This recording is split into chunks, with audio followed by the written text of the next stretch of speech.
വെളിച്ചെണ്ണ നിർമ്മാണ കേന്ദ്രത്തിൽ തീയും പുകയും ഉയർന്നത് പരിഭ്രാന്തി പരത്തി.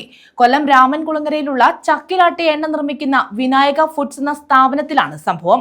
സമീപത്തെ ഓട്ടോറിക്ഷ തൊഴിലാളികളാണ് കടയിൽ നിന്നും തീയും പുകയും ഉയരുന്നത് കണ്ടത്. ഉടൻ കെട്ടിട ഉടമയെ വിവരമറിയിക്കുകയായിരുന്നു.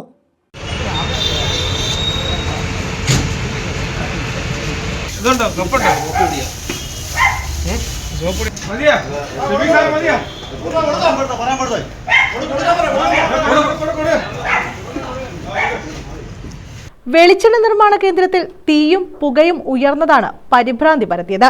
രാമൻകുളങ്ങരയിലുള്ള ചക്കിലാട്ടിയ എണ്ണ നിർമ്മിക്കുന്ന വിനായക ഫുഡ്സ് എന്ന സ്ഥാപനത്തിലാണ് കഴിഞ്ഞ ദിവസം തീ പടർന്നത്. സംഭവം സമീപത്തെ ഓട്ടോറിക്ഷ തൊഴിലാളികളാണ് കണ്ടത്. ഉടൻ സമീപത്ത് താമസിക്കുന്ന കെട്ടിട ഉടമയെ വിവരമറിയിച്ചു. ഉടമ കട നടത്തുന്ന ആളുമായി ബന്ധപ്പെട്ട് കട തുറക്കാനുള്ള ശ്രമം നടത്തി. എന്നാൽ കനത്ത പുകയായതിനാൽ അകത്തേക്ക് കടക്കാൻ കഴിഞ്ഞില്ല. തുടർന്ന് ചാമക്കടയിൽ നിന്നും അഗ്നിരക്ഷാസേന എത്തി വെള്ളമൊഴിച്ച ശേഷം കടയിലെ രണ്ടാമത്തെ ഷട്ടറും തുറന്നിട്ട് പുക മാറ്റി തീ കെടുത്തി. ഇവിടെ ഉണ്ടായിരുന്ന 2 ചാക്കുകളിൽ സൂക്ഷിച്ചിരുന്ന കൊപ്രയിലാണ് തീയും പുകയും പിടിച്ചത്. KSEB ഉദ്യോഗസ്ഥർ എത്തി വൈദ്യുതി ബന്ധം വിച്ഛേദിച്ചു. എന്നാൽ തീയും പുകയും ഉണ്ടായതിന്റെ കാരണം വ്യക്തമല്ല. അങ്ങനെയുള്ള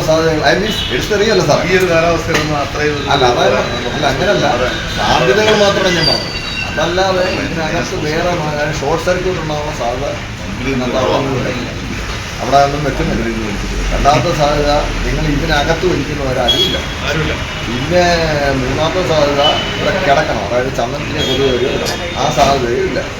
പിന്നെ ഇതിനകത്ത് ആകെയുള്ള സാധ്യത എന്ന് പറഞ്ഞു കഴിഞ്ഞാൽ എവിടെ നിന്നെങ്കിലും തീപ്പൊരി വീണ് കിടന്നു ഇല്ല. ഇവനെ മനഃപൂർവ്വം കൊണ്ടുവരണം. മനഃപൂർവ്വം കൊണ്ടിടാന്ന് അല്ല, മനഃപൂർവ്വം കൊണ്ടിടാന്ന് പറഞ്ഞാലും നിങ്ങളെ പുകയുയർന്ന ഭാഗത്ത് പാത്രങ്ങളിൽ വെളിച്ചെണ്ണ ഉണ്ടായിരുന്നെങ്കിലും തീ അതിലേക്ക് പടർന്നില്ല. ഏകദേശം 1 ലക്ഷം രൂപയുടെ നഷ്ടമുണ്ടായതായി കണക്കാക്കുന്നു. ന്യൂസ് ബ്യൂറോ, കൊല്ലം.